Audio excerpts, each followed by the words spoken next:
Jakite i ni su. N b'a ni su. Somɔgɔw don. Tɔɔrɔ si t'o la. Ayiwa donc an wulila ka se Tabakɔrɔ bi su in na. Parce que tilefɛni na an ye an ka karamɔgɔ Banjugu Dunbiya ka video dɔ ye. A video nin kɔnɔna na kuma caman kun fɔra la. Mais an bɛna intéressé min na min y'a lase yan. Min y'a lase yan il paraît que dugukolo ko problème dɔ de y'a lase yan. Banjugu lase yan nɔ. Voilà. Ko dugukolo ko problème dɔ de y'a lase yan. Il paraît que dugukolo problème dɔ bi yan. Tabakɔrɔ la. E yɛrɛ bi yan e yɛrɛ ye Tabakɔrɔ ka yan. Donc i bɛ se ka i da dɔ la dɔɔni ka ɲɛfɔ n ye. Gɛlɛya jumɛn de bɛ dugukolo kow la yan Tabakɔrɔ? D'accord, ok. N y'i ka kuma mɛn. Gɛlɛya min bɛ dugukolo ko la Tabakɔrɔ yan nɔ a ma dogo mɔgɔ si la. Parce que ATTbugu ko daminɛlen u tilalen Yirimajɔ fanfɛla la. ATTbugu nana Ɲamana ni Tabakɔrɔ fanfɛla ɲini. U y'a sojɔ daminɛ Segu goudron na ka jigin. Mais u nalen u ye degré fɔlɔfɔlɔ dɔ ta. Degré nin o taara 2009. 2009. O dan bɛ yen nɔ. U tilalen o jɔli la. U tilala tuguni ka degré dɔ ta 2011. 2009 ta nin problème ba ma y'o la problème min yelen o la o kɛra o ni forotigiw ni ɲɔgɔn cɛ. Et je crois que de nos jours o kuma tɛ fɔ la tuguni. I b'a sɔrɔ o problème o banna. Mais 2011 nin o ta gɛlɛya yɔrɔ kɛla yɔrɔ jumɛn ye? U ye yɔrɔ fɔlɔfɔlɔ min ATT ye yɔrɔ min yira k'ale tɛ tɛmɛ yen kan bɛɛ b'a yɔrɔ dɔn. 30 mètres kura min cilen filɛ nin min bɛ bɔ Yirimajɔ fanfɛla la ka tɛmɛ ka jigin ka taa Sirakɔrɔ o tun ye o dan de ye. Alors o waati kɔnɔna la ka bɔ avant 2009 Tabakɔrɔ dugukɔrɔnin min filɛ kɔ n'i ye kɔ fɔlɔ tigɛ ka filanan tɛmɛ o pɔti sanfɛla Tabakɔrɔ dugukɔrɔnin de bɛ yen nɔ ka bɔ o yɔrɔ la ka taa fo goudron na o bɛɛ de ye Tabakɔrɔkaw ta de ye u ye u ka forow de tun don mais u y'a feere waritigiw de ma n'olu nana san ka k'u ka forow ye. Alors a fɔ min kɛra ATTbugu nana Ɲamana Tabakɔrɔ alors forotigiw u sɔmina u y'a dɔn sa k'a fɔ ko duguba kɔnɔna sɔmin'u la u wulila ka se Kati préfecture la ani Kalabankɔrɔ mairie ni Kalabankɔrɔ sous-préfecture la ka taa u ka dugukolo di olu ma k'u kana morceler u b'u ta ta olu b'u ta ta u k'a feere mɔgɔw ma. Alors o kɔnɔna la mɔgɔw de nana dugukolo ninnu san mais a bɛ san waati min na maa si ta Katikaw min yɛrɛ bɛ domaine ko la domaine dɔ bɛ Kati u da m'a fɔ mɔgɔ si kelen si ye k'a fɔ ko nin yɔrɔ ninnu bɛna kɛ ATTbugu ye. Alors o dun waati fana an ka jateminɛ fana na n'an y'a ta papiyew ka sariya fɛ o waati y'a sɔrɔ u b'a feere mɔgɔ ma waati min na o y'a sɔrɔ ATTbugu ko kuma yɛrɛ tɛ fɔ nin yɔrɔ ninnu la. Mais ATT IBK nalen fanga ta k'ale bɛ du 20 jɔ maliyɛnw ye o nana sisan ka na fɔ an ye k'a fɔ ko dugukolo n'i ye dugukolo san ka bɔ Ɲamana ka taa Muntugu la ka taa Jatu la ka taa Sirakɔrɔ ko décret dɔ bɛ yen k'o ye 2011 ye ko walankatala ko ka taga o yɔrɔ bɛɛ lajɛlen na ko kɛla faso ta ye ko donc mɔgɔ mɔgɔ y'a dugukolo san i ta tɛ tuguni gouvernement de ta don. Alors k'o kɛla cogo ko parce que ko forotigi minnu b'o kɔnɔ k'u ye forotigiw ka wari d'u ma mais an tɛ se k'o faamuya dugukolotigiw yɛrɛ ye minnu ye olu y'a feere forotigiw ma forotigiw fana wulila ka taa se commandants ni maires ma ka a morceler k'a feere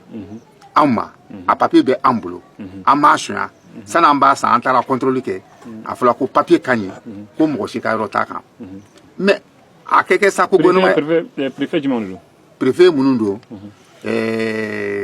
an ka papier dɔw ka Sila commandant cercle Sila tɔgɔ b'a kan Kalabankɔrɔ Gota tɔgɔ b'a kan donc hakili bɛ n ye minnu bɛ n ka papier ne yɛrɛ ka papier yɛrɛ kan Sila bɛ o de kan. Bon ne hakili la n'a kɛra sa k'a fɔ ko gouvernement yɛrɛ nana a ta sa o ka kɛ tiɲɛ ye sa mais gouvernement ni forotigiw se ɲɔgɔn ma tuguni. Alors que an tagara sa ka quittance sara mairie mɔgɔw y'u ta ta préfecture mɔgɔw y'u ta ta forotigiw y'u feere k'u ka wari bila u kun mais ni ko jɛlen don aw nana forotigi papier bɛ forotigi minnu bolo gouvernement ni olu de bɛ kuma wa ou bien olu b'a fɔ k'u sera forotigiw ma k'u ye yɔrɔ san forotigiw fɛ o yɔrɔ min filɛ yan an m'o faamuya bi an m'o faamuya sini et puis u bɛ ka forotigi minnu fɔ nin ye forotigi dɔw kɔni bɛ yen dɔw ko ko wari dil'u ma mais a fanba bɛɛ ko wari ma d'u ma ko foyi ma d'u ma o de ye ko gɛlɛya yɔrɔ ye. Bon ATTbugu ko daminɛlen phase 20 000 logements nin daminɛlen ni Dramane Dembélé tun ye ministre ye u nana kana so bɛɛ yen nɔ d'abord sani wulu kɛ na n b'o mɔgɔw hakili jigin ko dɔ la ministre 5 de nana terrain kan kana jateminɛ kɛ ministre 5 na hakili bɛ mɔgɔ min na Bacili tun b'a la Dramane tun b'a la Sada tun b'a la bon ministre tɔ 2 bon hakili tɛ olu la yesani ko ni mɔgɔ minnu hakili b'o la ani Kulukoro gouverneur a waati la Alayi Tisuke tun bɛ yen alors u nana u y'a daminɛ Garabali la Garabali kelen min filɛ sirada la nin Bacili nana k'ulu kɛ bɔ yen olu ko k'u tɛ se ka bɔ yen nɔ dɛ ko parce que ko titre foncier bɛ wulu bolo Bacili ko k'ale wuli waati la ko kuma ma fɔ ale ɲɛna k'a fɔra ko papier tɛ nin yɔrɔ si la k'a fɔ n'a ye titre foncier min di olu ma olu nan'o yira Bacili la o don ni bi cɛ u ma se yen nɔ tuguni alors u tɛmɛna kana yala ka yɔrɔw lajɛ u seginnen alors u ko u ministre 5 taara ɲɔgɔn ye nin senfɛ u y'a yira k'a fɔ a kɔni fɔra ko mɔgɔ tɛ mais mɔgɔ bɛɛ yan nɔ dɛ mais puisque ni mɔgɔ ma yɔrɔ dɔn an k'an sigi tile kunɲɔgɔn kelen ou bien kalo kelen mɔgɔw bɛ na n'u nana an n'u b'an sigi an bɛ fɔli kɛ mais ko sani an bɛna fɔli sani o waati bɛ se Dramane Dembélé u y'a ɲini Dramane 5 ministres la réunion technique la k'u y'a ɲini Dramane Dembélé fɛ ko Dramane Dembélé kɛ rapport ci primature la an nana mɔgɔw sɔrɔ yen nɔ so minnu jɔlen don n'u yɛlɛnnen don ka se hakan dɔ la an t'o si ci an bɛna olu don plan kɔnɔ o de an taara ministère la yen nɔ o de o fɔra an ɲɛna donc Dramane Dembélé de y'o fɔ Dramane non Bacili de y'o fɔ an ɲɛna Bacili ko n'an ma da la k'an ka taa primature la ko lettre bɛ ko lettre tɛ yen nɔ ko c'est que Dramane Dembélé ma rapport ci ka taa primature la donc u nana Dramane nana ka na so n'a jɔlen don n'a selen don dernier échange la u nana ka na bɛɛ ci u bɛ k'a ci u bɛ k'a buguruw cɛ ka taa fili yɔrɔ wɛrɛ la ka yɔrɔ lakolon to hali u ma papier di mɔgɔ si ma papier den kelen a ma di mɔgɔ si ma u ye so min cɛ a sen fɛ a so ka ca dɛ mais yɔrɔ minnu tun bɛ yen nɔ ni charge ba tun bɛ wulu kan ni mɔgɔw tun yɛlɛmalen bɛ wulu kɔnɔ u y'i pan o yɔrɔw de kunna an sigilen bɛ o yɔrɔ wulu de la bon sisan u nana salon kana ko so kɔni jɔlen don k'u tɛna mɔgɔ ka so ci ko mais k'u bɛ 30 mètres bɔ ka ni siraba misɛnninw mais so joli ɲɔgɔn ni jɔnni bɛ yen so min jɔlen bɛ yan nɔ bi a dutigi n'i y'a compter ministre ko 300 k'an sigilen bɛ 300 hectares min kan a bɛ taa fo dutigi 300 ni dɔ la 300 ni dɔɔnin a bɛ taga o la 300 hectares 300 hectares sur 300 hectares donc u nana 30 mètres min bɔ bube de nana o bɔ u ye so ci o la an ko o tiɲɛ fɔ u y'a bɛɛ sara hali koko ni fitinin minnu tun bɛ yen nɔ n'u magara fɛn fɛn na u y'a o wari bɛɛ sara la kɔsani na mankan dɔ ko wulila fo ka bube to premier ministre la voilà fo a ka yɔrɔ dɔw cira o senfɛ an yɛrɛ kun nana yan voilà donc fɛn o fɛn cira pour ka sira bɔ a wari bɛɛ sara la o kɛra bube tile la mais o yɔrɔ erreur kɛra min ye alors papier dila u ye dɔw ka yɔrɔ ci o senfɛ papier ma di olu ma u ye sira fara Bansituw ye sira fara parce que urbanisme mɔgɔ dɔw tun b'u ɲɛ an m'a dɔn fɛn bɛɛ u ni mɔgɔ dɔw cɛ u farala ka taa mansi donna ka taa kɔnɔla ka taa mɔgɔ dɔw ka yɔrɔ ci papier ma di minnu ma mais o yɛrɛ kelen kɔni kɛra o la sinon fɛn fɛn bɛ yen ni papier dir'u ma k'a sɔrɔ k'u ka yɔrɔ ci u y'u bɛɛ ka yɔrɔ sara u ye bon donc ɲinan tuguni u nana ka na 30 mètres nin taara dan koko dɔ mur dɔ la courba de don so foyi t'a kɔnɔ ko titre foncier don sira nin ma se ka tɛmɛ yen kan hali sini bɛɛ bɛ se ka wuli kɔnɔ lajɛ alors u nana tile filanin na ko so bɛ yen nɔ n'o bɛ kɔ kɔnɔ so minnu jɔlen don ATT-bugu ni kɔ cɛ so minnu bɛ yen nɔ k'olu gun ATT-bugu la so minnu bɛ yen nɔ n'u bɛna sira misɛnnin minnu bɔ so minnu b'o kan alors k'u bɛna wulu ci a daminɛna ni o ye u ye tile 2 kɛ ka tile 3 kɛ u bɛ k'o papier di mɔgɔw ma alors u ye tile 4nan u commencera ka papier di bɛɛ ma ko d'abord ko o yɛrɛ tɛ bilen dɛ ko so bɛɛ ka bɔ ATT-bugu jɔlen na ka taa bila Muntugula la ka taa bila Jɛtula la ka taa bila Sirakɔrɔ la k'a yɔrɔ bɛɛ cilen don k'u bɛna a bɛɛ démolir mankan de wulila o de senfɛ an bɛ yɔrɔ min na sisan o yɔrɔ de ye ni question wɛrɛ b'i fɛ donc mankan wulila donc o de senfɛ aw fana wulila ka réunion kɛ voilà o de senfɛ effectivement an wulila puisque an ye boli caman kɛ ni an da don boliboli ninnu na vraiment boliboli na comme président bɛ yan président de an ni président de jɛla ka boliboli nin kɛ pour que ka se autorité ma an kɛ solution sɔrɔ an ni ɲɔgɔn cɛ à l'amiable mankan kana wuli je crois que n ka président bɛ yan nɔ o bɛ i da don o la mais ni tile filanin na an kɔni an ye mɔgɔw wele ko in bɛ yen nɔ k'an bɛna kuma da mɔgɔw tulon kan alors kuma dalen mɔgɔ tolo ka mɔgɔw nana an ye assemblée ka an ye kumaw kɛ kuma dira mɔgɔw ma voilà justement d'accord oui d'accord effectivement bon c'est fait malheureusement un y'a ye ko vidéo kɔnɔna na Banjugu kun bɛ yan a ye kuma caman fɔ donc e hakilina ye mun ye o kuma ninnu na bon Banjugu ye kuma min fɔ moi je crois que d'abord mɔgɔ kan ka mɔgɔ bɛ ka Banjugu ka kuma bila yɔrɔ min na a man ka bila yen parce que Banjugu ani denmisɛnnin don denmisɛnnin kojugu tɛ bi m'a bila yan nɔ bɛɛ b'a dusukolo dɔn surtout an ka ko nin na an donna yɔrɔ min na n'i y'i miiri o yɔrɔ ma an sanji 7 de ye ɲinan ye an bɛ deli la donc Banjugu fana ye an jigi dɔ ye an jigi min don a b'an don famaw kan an bɛ u deli k'a fɔ fantanw y'an ye k'an ka yɔrɔ to yen nɔ donc ni kuma nana bɔ o kɔnɔna la o ye dimi kan ye sinon ni terroriste don bɛɛ b'a dɔn bɛɛ bɛ Banjugu dɔn wallahi bɛɛ bɛ Banjugu dɔn a ma kuma ni a ma dabɔ k'a fɔ ko ŋɛniyajugu b'a la ou bien k'a bɛ kojugu la ou bien k'a bɛ ka ko relation b'a ni mɔgɔ cɛ bibi ne bɛ se ka mun fɔ famaw ye ne bɛ se ka min fɔ famaw ye u kɛ nin ko bila dimi kɔnɔna la u kana filɛ k'a fɔ ko terroriste don terroriste tɛ bi jihadiste tɛ an kɔni an b'o dɔn wa ne b'a dɔn fana hali fama minnu bɛ an nɔfɛ nin olu de bɛ Banjugu dɔn ka tɛmɛ anw kan président fana a ye fɛn min fɔ président i bɛ se ka mun fɔ président yɛrɛ ye bon n bɛ se ka min fɔ président ye ni Ala y'i kɛ ɲɛmɔgɔ ye ɲɛmɔgɔya ka gɛlɛn dɛ e de tɔgɔ ko Sununkun bɛɛ b'a ta fɔ i ma bɛɛ b'a miirina ta fɔ i ma mais n'i ko k'i bɛ kɛlɛ kɛ nin bɛɛ la n'i ko k'i bɛ nin kuma fɔbaga bɛɛ kɛlɛ finalement i bɛ jamana kɔnɔden bɛɛ kɛlɛ parce que fanga ye fɛn sugu dɔ ye minnu b'i la mini nɔ don o don ka taa kuma f'i ɲɛna n'olu tɛ hali ni olu bɔl'i kɔrɔ olu bɛ taa dɔ f'i ma i tulo tɛ se ka don a bɛɛ la ne kɔni ne b'o de fɔ président ye a k'i bolo da a dusu la n'i ye mɔgɔ i mana kɛ président ye vraiment nin bɛ fɔ président bɛɛ lajɛlen ma nin bɛ fɔ bɛɛ lajɛlen ma dɔw b'a fɔ fo k'i nin ko ka se nin degré la n'i ma bila mɔgɔ ɲɛ a tɛ f'i ma o ɲɛmɔgɔya de bɛ nin bɛɛ lase mɔgɔ ma ne kɔni ne bɛ min fɔ président ye o kɔni ye nin d'accord Jakite i ni ce donc an bɛna wuli ka se président yɛrɛ ma a ka association président ma président i bɛ se k'i tɔgɔ ni jamu ne ye Isiaka Bengali ye ne ye yan nɔ association président ye a ka association tɔgɔ di association pour le développement de Tabakɔrɔ en abrégé ADNES ADNES i bɛ se k'i da don a ka gɛlɛya la dɔɔni an ka se ka faamu bon comme doyen ye bɔla ka fɛn minnu fɔ en réalité gɛlɛyaba de bɛ yan sigida mɔgɔw kan parce que depuis yan dugukolo ko problème daminɛna k'a fɔ ko ATTBU kan ka na yɔrɔ jɔ yan nɔ boliboli caman kɛla nin ko in kɔnɔna na laɲini caman kɛla kuma caman fɔla an donna yɔrɔ bɛɛ lajɛlen na pour que ko bɛ se ka nɔgɔya cogo min na an sera autorité in bɛɛ ma depuis a y'a fɔ cogo min na depuis au temps de Bacili Daramani tun bɛ wagati min na fo Sumelu Bube Mayiga nana primature la fo ka na primature kalifa Bubu Sise la donc an bɛ ka boliboli kɛ autorité nɔfɛ pour que ko bɛ se ka nɔgɔya cogo min diinɛmɔgɔ tɛ diinɛmɔgɔ ye ko an ma se min ma nin ko in fana na i n'a fɔ a sera jɔn jɔn ma en réalité diinɛmɔgɔw la hali a ma mɛn kɔsa in na u nalen don papier di ni fɛnw n'a ma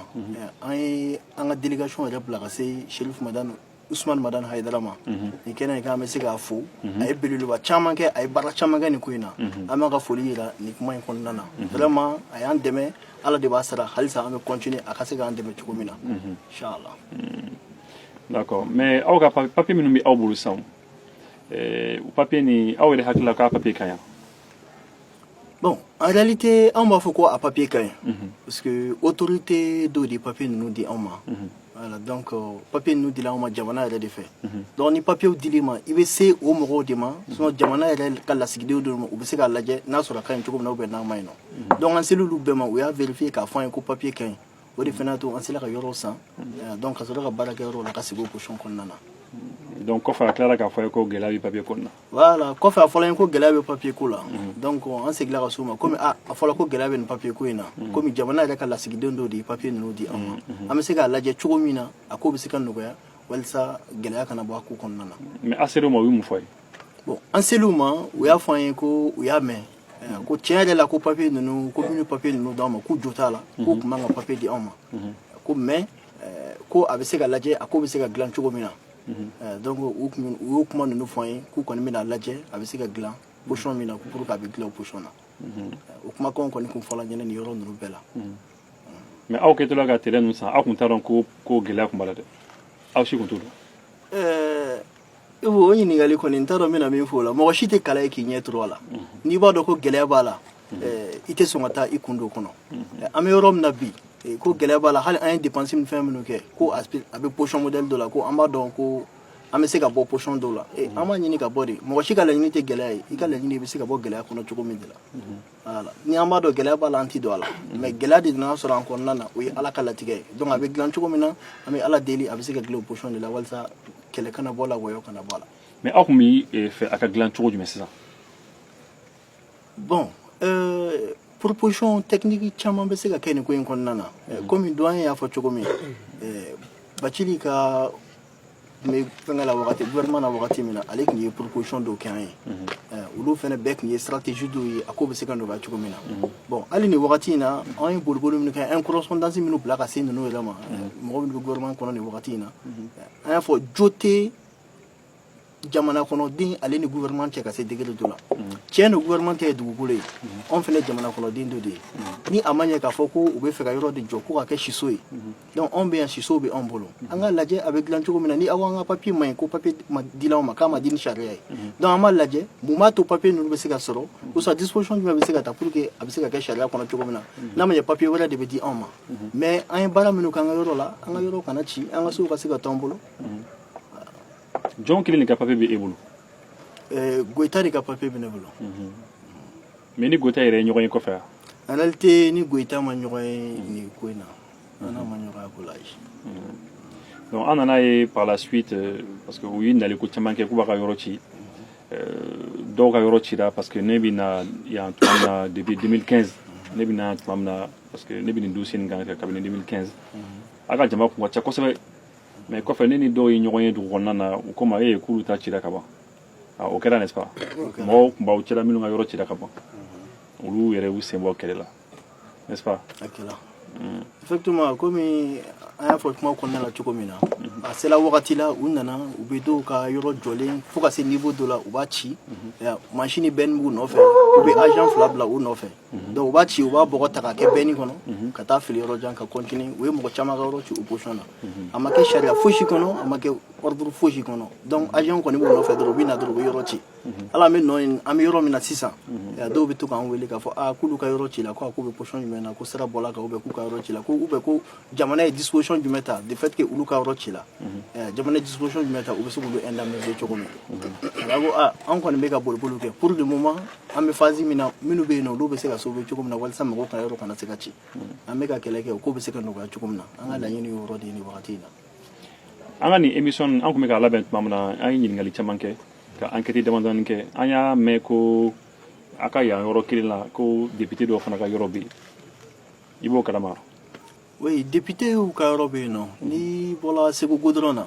yanni i ka kɔ fɔlɔ tigɛ k'i bɛ taa Tabakɔrɔ o b'a sɔrɔ député ka yɔrɔ bɛ i côté gauche fɛ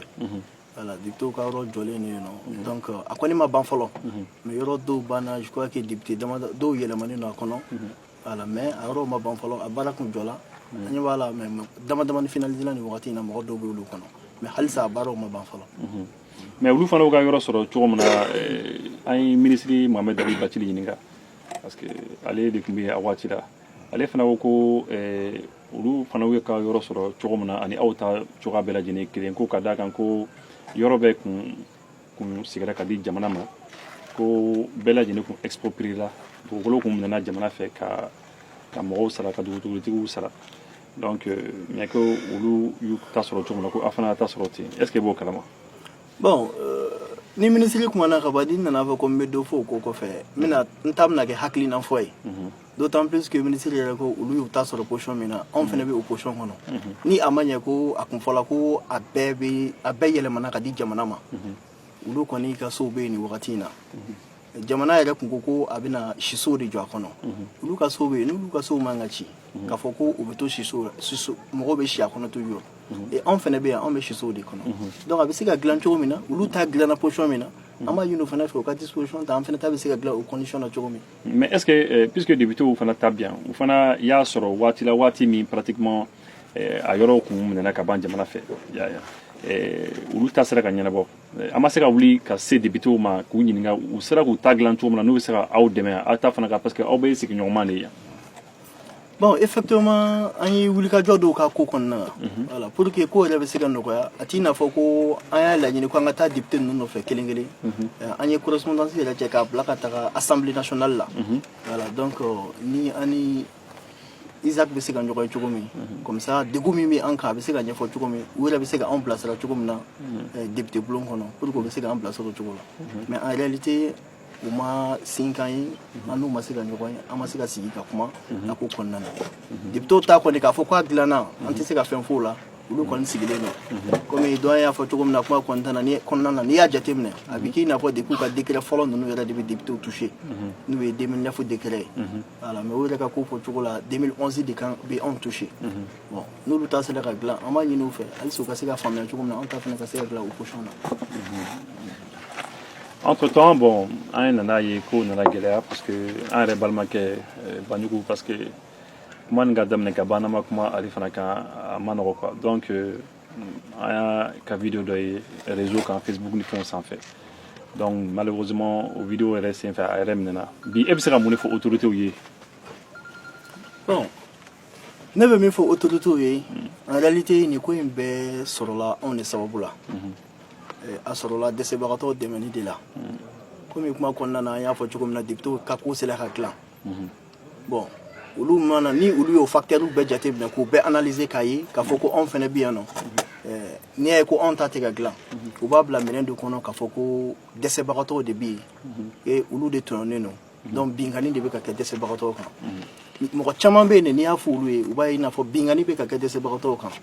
tant que ni an ma wuli k'u dɛmɛ u t'a dɔn u b'a kɛ cogo min na bon dɛmɛ kɔnɔna na mɔgɔw ka réaction tɛ kelen mɔgɔw ka manifestation tɛ kelen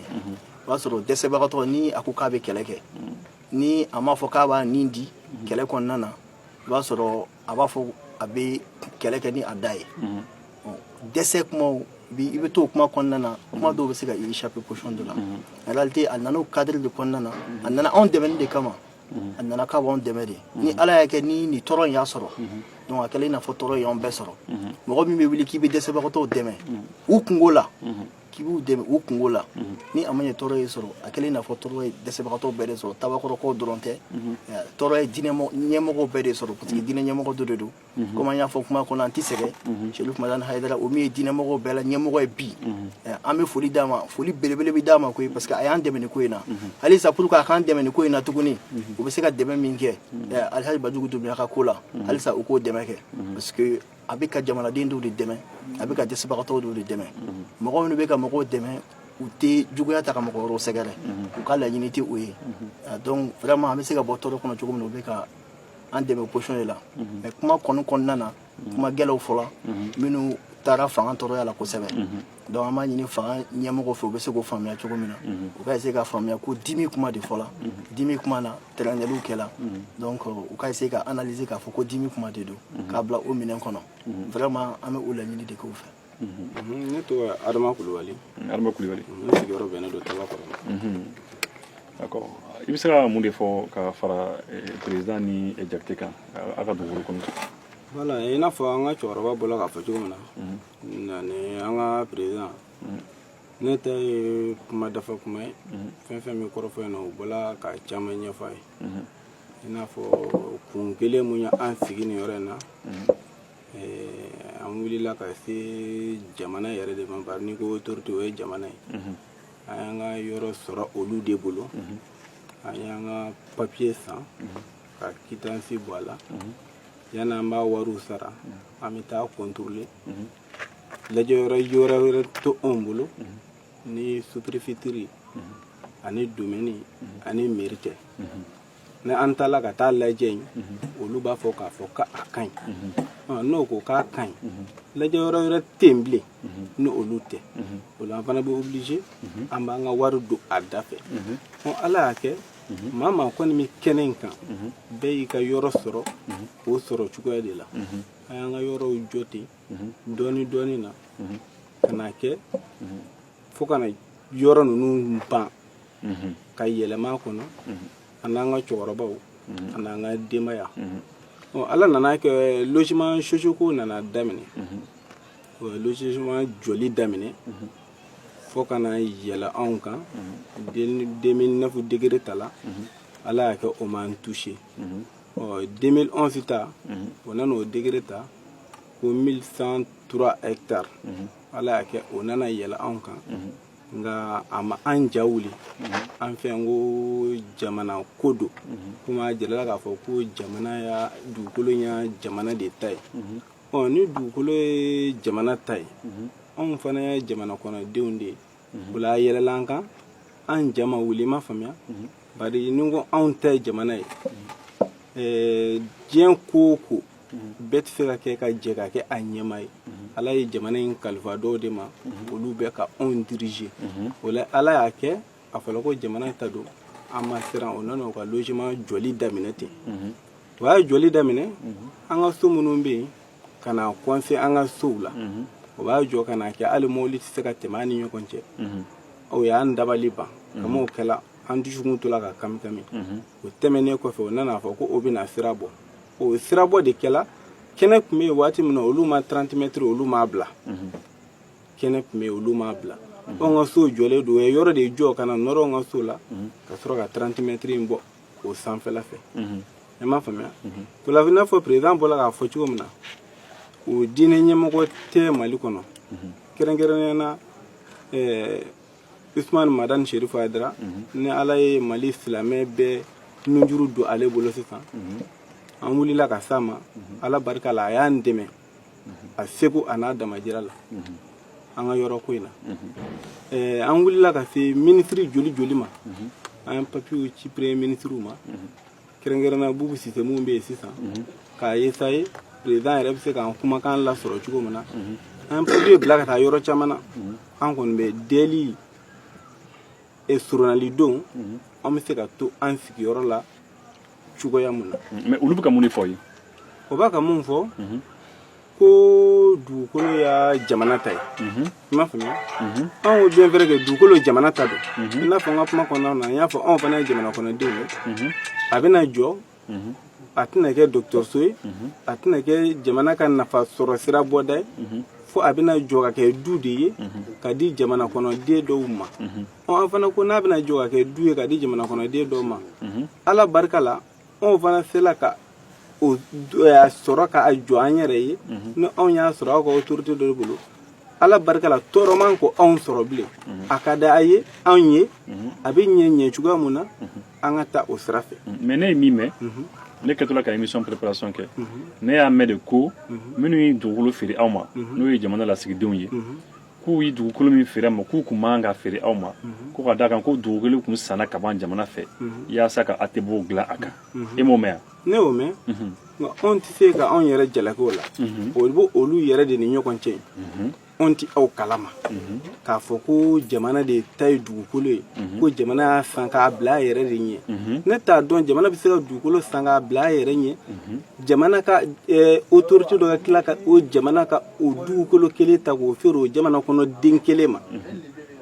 an taara papiye mun lajɛ olu de y'a jira k'a fɔ ko papiye in ka ɲi lajɛ yɔrɔ fɔlɔ foyi tɛ papiye na n'olu fɛ tɛ o la an y'an ka wari taga don ala ten ni baasi ma olu sɔrɔ ne fɛ baasi man kɔ anw sɔrɔ. D'accord. Sisan ne bɛ fɛ ka ɲininka sisan e bɛ fɛ ka mun de fɔ président ye parce que a ka réunion dɔ senfɛ a ka ɲɔgɔn ye dɔ senfɛ Banjugu ye kuma caman fɔ a ka nin kɛnɛ nin kan donc e bɛ se ka mun fɔ président ye ani autorités ye a bɛ minnu bolo bi. Ne bɛ se ka mun fɔ président n ka foli belebeleba bɛ ka taa yɔrɔ ɲɛnamaya na yanni ka jigin i ben yɔrɔ la i bɛ jigin i talon yɔrɔ de la diɲɛ ko bɛɛ ye sababu ye i m'a faamuya Banjugu k'a yɛrɛ sɔrɔ taba kɔrɔ yan anw sababuya de don degun de y'anw sɔrɔ ni degun y'an sɔrɔ an bɛ boli ka don yɔrɔ bɛɛ la Mali diinɛ ɲɛmɔgɔ bɛɛ Mali karamɔgɔ bɛɛ o la an y'a essayer k'an ka mɔgɔw fara ɲɔgɔn kan komi o ka cabinet dɔ nana ka na papier di anw ma kɛrɛnkɛrɛnnena Zumananci Dunbiya ni Buguni député don o ka cabinet de yalala ka papier di an musow ma an kɔfɛ yan o la an kamana ganna an y'a essayer ka mɔgɔw fara ɲɔgɔn kan toujours an bɛ delili ni surunalidon papier ko papier mun b'a jira ko tile 3 de b'an bolo an bɛ se minɛn giriman minnu kɔrɔ an k'o ta tile 3 kɔnɔ k'o bɛna yɔrɔ ci kun y'o papier de. mais Zumananci Doumbouya ale de député de ya. Zumananci Doumbouya député de Buguni député. donc cabinet dɔ b'ale bolo. cabinet de b'ale bolo. cabinet min fana. Iche. Ah d'accord. Donc Iche de ale ka cabinet de ya sommation ninnu di a ma ko 72 heures an ka se k'an sigiyɔrɔ bila. donc aw siranna. an siranna. aw wulila ka se Banjugu ma. an wulila ka an sigiɲɔgɔn bɛɛ lajɛlen fara ɲɔgɔn kan. an k'a essayer ka hakililaw di ɲɔgɔn ma. hali bi an bɛ delili sira mun kan an ka wuli ka dɔ fara o fanga kan. o la an wulila ka se Banjugu ma. karamɔgɔ i kɔni i seko n'i damajira kɛ anw ye an ka yɔrɔ ko la. nka hali bi nin lahalaya in de y'an sɔrɔ i m'a faamuya. an kɔni bɛ fɛ an kɛmɛ ka meeting ba organiser i ka ni i sen jɔ an ka kɛnɛ kan. ala y'a kɛ jama farala ɲɔgɔn kan. kuma bi di bɛɛ ma kelen kelen. ala y'a kɛ kuma nana se ale ma. a ye kuma dɔw fɔ kumaw taala fanga juguya la. nka Banjugu tɛ n bɛ se k'a fɔ anw de don bari a sɔrɔla anw de sababuya la. diɲɛ fɛn o fɛn sababu de don. o la n b'a fɔ président ɲɛna a ka anw mako to. bari a denw a n'a mɔdenw kɛrɛnkɛrɛnnen na sigida in na 100 sarada la i b'a sɔrɔ 80 bɛɛ de ye denmisɛnnin. o la a sɔrɔla a denw dɔrɔn de nɔfɛ. diɲɛ ko o ko latigɛ de don. ala kun ye nin ko in de latigɛ Banjugu kan k'a sababuya kɛ anw ye. ne kɔni bɛ a ɲini jamana autorités fɛ u kana nin kɛ Banjugu ko ye u ka nin kɛ population ka ko ye u ka Banjugu mako to anw kama. ne b'o de ɲini autorités fɛ. d'accord Adama i ni ce. Adama Diko ye. Adama Diko. donc e fana bɛ yan association na. awɔ.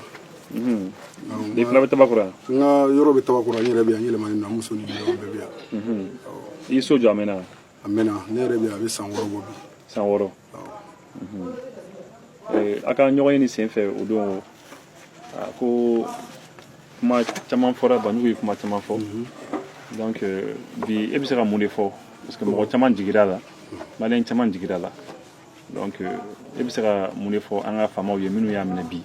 ani an ka jamana ɲɛmaa yɛrɛ parce que kuma caman fɔra jamana ɲɛmaa yɛrɛ ma a n'a ka denbaya yɛrɛ ma. alhamdulilayi rabil alamina e bɛ se ka fɛn min fɔ o ko kan. adamaden n'i tɔɔrɔ la i bɛ ko dɔ kɛ k'a sɔrɔ i ma dabɔ a kama o tɛ tiɲɛ ye. kuma fɔra fan bɛɛ fɛ ne ka faamuyali la a bɛ kuma gɛlɛn de fɔ pour que a ka dɔn ko nin ko bɛ sen na a ka mɛn bɛɛ fɛ bɛɛ k'a ye o de y'a bila k'a fɔ rebelle tɛ turisi tɛ jihadisi tɛ a tɛ bɔmu dilan a tɛ bɔmu dilan ɲɛ dɔn mais mɔgɔ n'i bɛ fɛ ka kuma fɔ k'a gɛlɛya i bɛ fɛn bɛɛ fɔ k'i bɛ se k'a kɛ donc o ka ko ni faamuya hakili o ka faamuya hakili o ka ɲinini hakili président mɔgɔ si t'a contre la mɔgɔ si t'a ka fanga contre la mais an b'an ka du ko la mɔgɔ o mɔgɔ bɛ se k'i dɛmɛ i ka du ko la k'i ka du ko kuma fɔ i b'a wele pour que a kana kuma a sera bɛɛ ma Tabakɔrɔ ko la k'a ɲɛɲini bɛɛ fɛ u k'an dɛmɛ min b'a to an bɛ se ka to an ka so o de tun bɛ ne fɛ k'a fɔ. e ye san joli kɛ pour que ka se ka so nin jɔ. bon n y'a jɔ dɔɔni débrouiller la n ye a jɔ dɔɔni siman bɔrɔ 1 bɔrɔ 2 bɔrɔ 3 ni ye min sɔrɔ n bɛ t'o don a la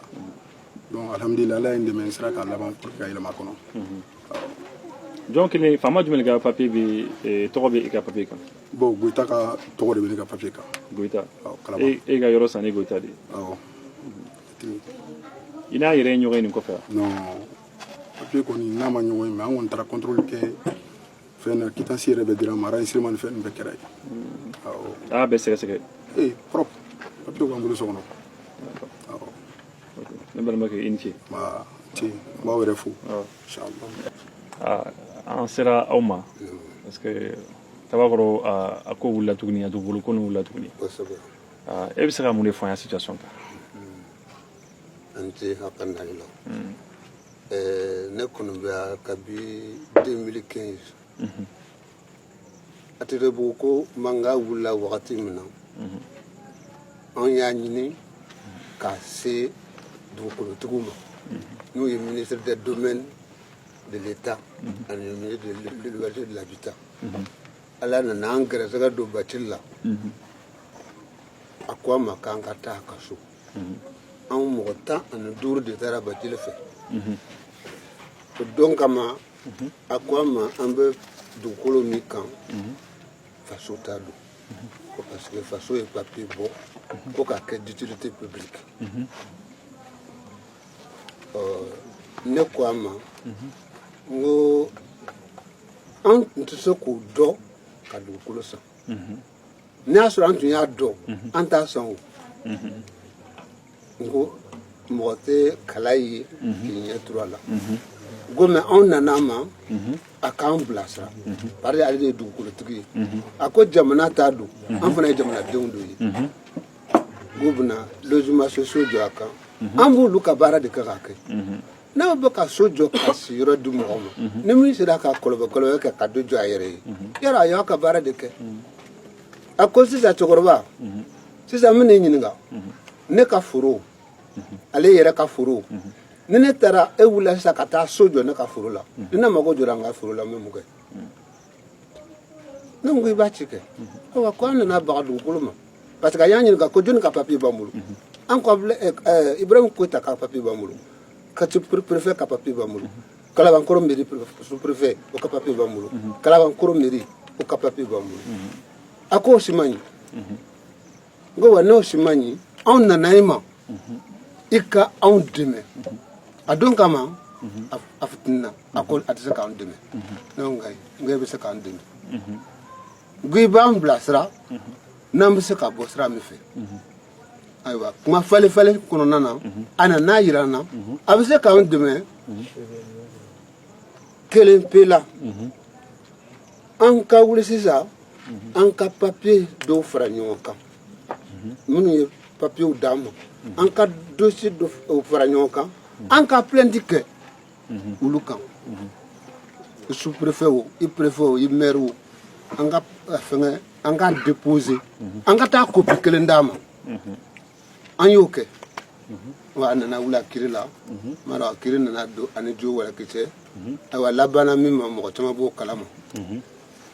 ayiwa an kɔni y'an ta kɛ sisan ministre tɛ ministre ye n'an ma lettre ci min ma anw sera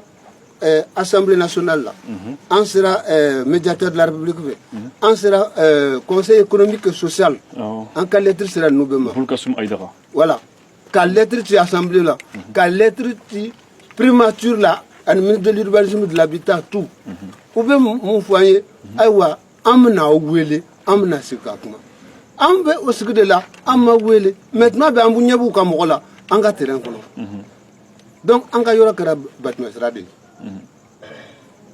donc an nana ɲini u fɛ a ye kan kelen fɔ an ye ayiwa an b'o sigi de la kan kelen mana fɔ an ye an bɛna mun ye ayiwa a dɔgɔkun sabanan de filɛ nin ye Zumana Nci Dunbiya ka cabinet o de nana huissier bila ka na avec des sommations 72 heures an ka wuli ka bɔ yɔrɔ kan député hein? Zumana Nci Dunbiya le député de Buguni il est huissier de son état au cas cabinet de nana papier sommation di mɔgɔ ma ayiwa ko an ka wuli ka bɔ yɔrɔ kan ko b'a ci dans les 72 heures ne hakili la ni sommation dira e ma i ka wuli c'est qu'il y a eu une procédure judiciaire ne hakili la dɛ ni kiiri donna i ni mɔgɔ cɛ fɛn nɔfɛ ayiwa ni grosse kɛra ni ma sɔn o bɛ huissier bila ka na o b'i ka laɲini kɛ mais o ma don an ni urbanisme cɛ o ma don an ni OMS cɛ o ma don an ni gouvernement cɛ ka na bala ka na papier d'an ma ko an ka tile 3 kɔnɔ an ka yɔrɔ bila an m'o faamu dɛ fo ne y'a sɔrɔ an fana tɛ jamanaden dɔw ye donc o la sa an y'an ka mɔgɔw wele nka an kana hakili fali kɛ o de hukumu kɔnɔ an ye meeting kɛ ayiwa minnu bɛ se k'an dɛmɛ ni hakili ye k'olu wele ka na ne kɔni bɛ min dɔn n bɛ dan nin yɔrɔ in de la voilà o de ye nin ye. D'accord.